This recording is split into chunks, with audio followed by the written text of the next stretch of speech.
Kumekuwa na biashara nyingi ambazo zinaanza na kufa, yani imekuwa ni kawimbi ambako kapo sana saizi.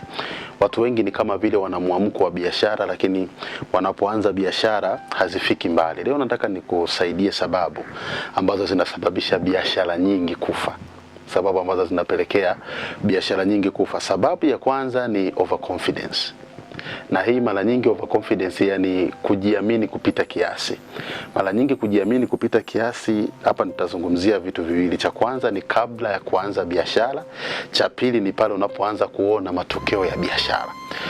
Nikizungumzia kwa upande wa kwanza, pale unapoanza kufanya biashara, kuna mtu anakuwa na confidence kiasi kwamba hahitaji kujiridhisha zaidi juu ya ile biashara ambayo anataka kuifanya.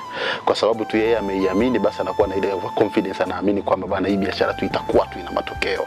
Lazima tu itaniletea matokeo ninayoyataka. Mwisho wake anadumbukia kwenye biashara, anajikuta amekuja kufeli kwa sababu kuna detail hakuzitafuta, kuna vitu hakuvijua kuhusiana na ile biashara.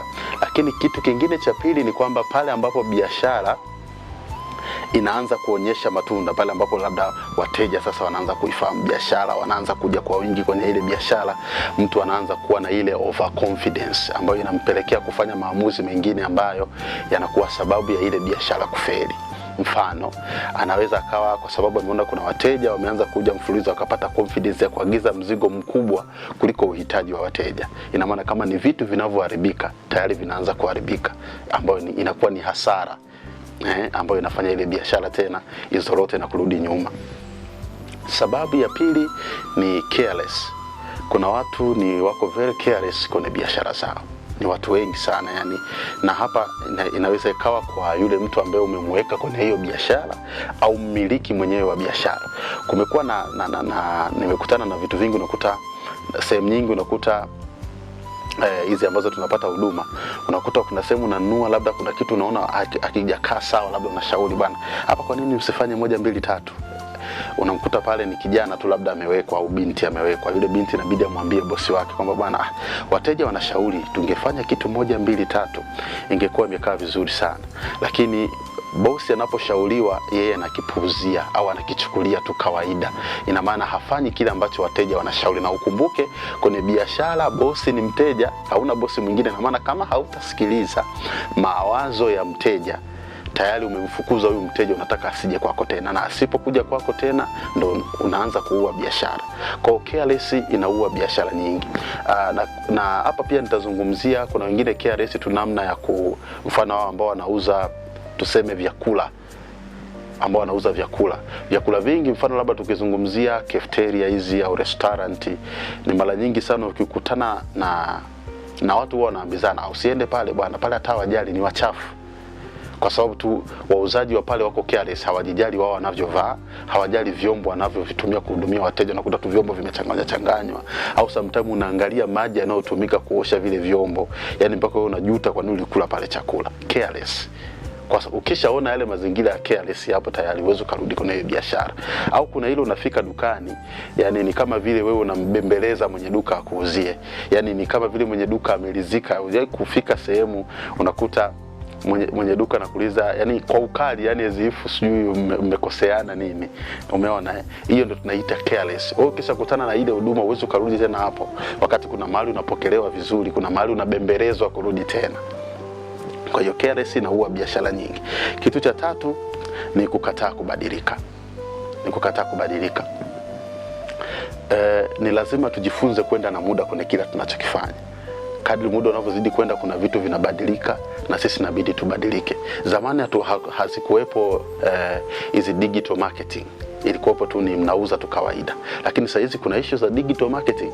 Kwa unapokuwa na kampuni yako, unaposhauriwa bwana, sasa hizi bwana, biashara nyingi pia inabidi biashara nyingi tuziweke na wapi, kwenye digital platform, kuna digital marketing na vitu kama hivyo. Ukijaribu wewe kubaki na ule mtazamo wa zamani, jua kabisa kuna wateja utawakosa. Sasa hizi kuna hizi issues za kufanya delivery. kitu ambacho zamani hakikuwepo, lakini saizi kipo kwa wingi. Saizi maduka mengi makubwa yanafanya hivyo, yanauza bidhaa na mtu ambaye yuko mbali ana uwezo wa kuoda, then mtu akapeleka ile bidhaa mpaka pale alipo. Sasa kama wewe ukishauriwa, hata kama saizi inawezekana una wateja wengi ambao labda wanakuja kwenye biashara yako, ambao wanakuja kuhudumiwa hapo ambapo wewe labda kwenye kampuni yako, kwenye biashara yako, kwenye duka, sio kwenye kitu gani, lakini kama wakiona haubadiliki wakati mazingira yanabadilika, uwe na uhakika watakuacha, wataenda kwa wale wanaobadilika. Kama ilikuwa inamlazimu afike sokoni ndo anunue product, au afike dukani kwako ndo anunue product, imefika kipindi ambacho product ina uwezo wa kumfikia nyumbani, na akakuta kuna maduka mengine yana uwezo wa kumfikishia bidhaa nyumbani, alafu wewe bado hauwezi kufanya hiyo huduma, uwe na uhakika ataondoka kwako.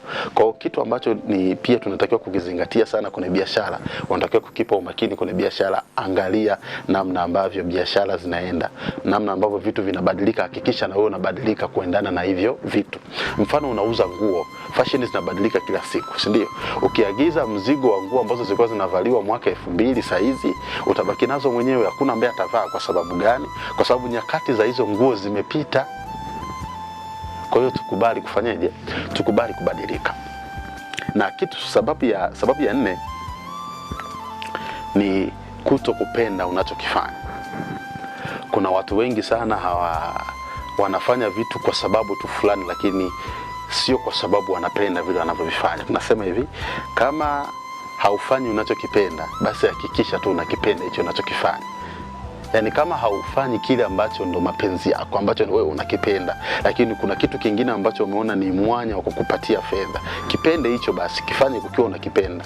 Yani kuna gepu kubwa sana ambayo linafanyaga biashara iumbe au biashara ianguke ukiwa unaifanya wakati hauipendi.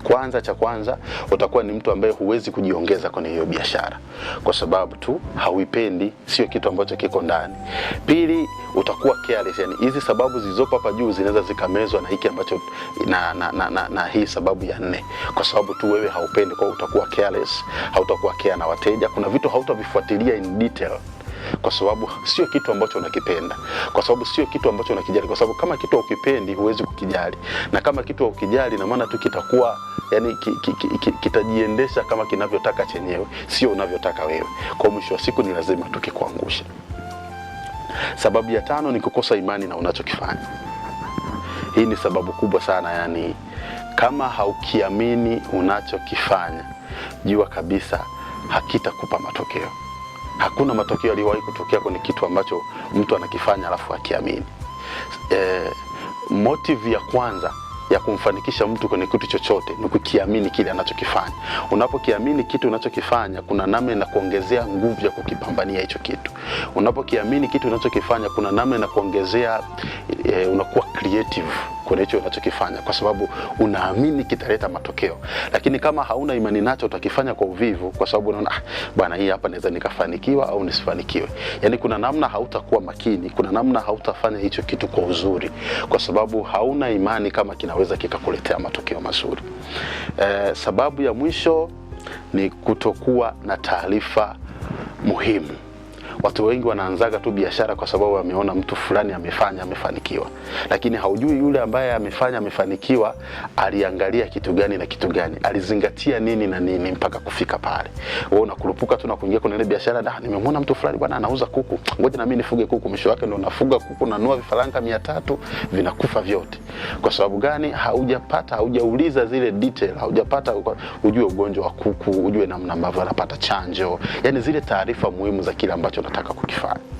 See you.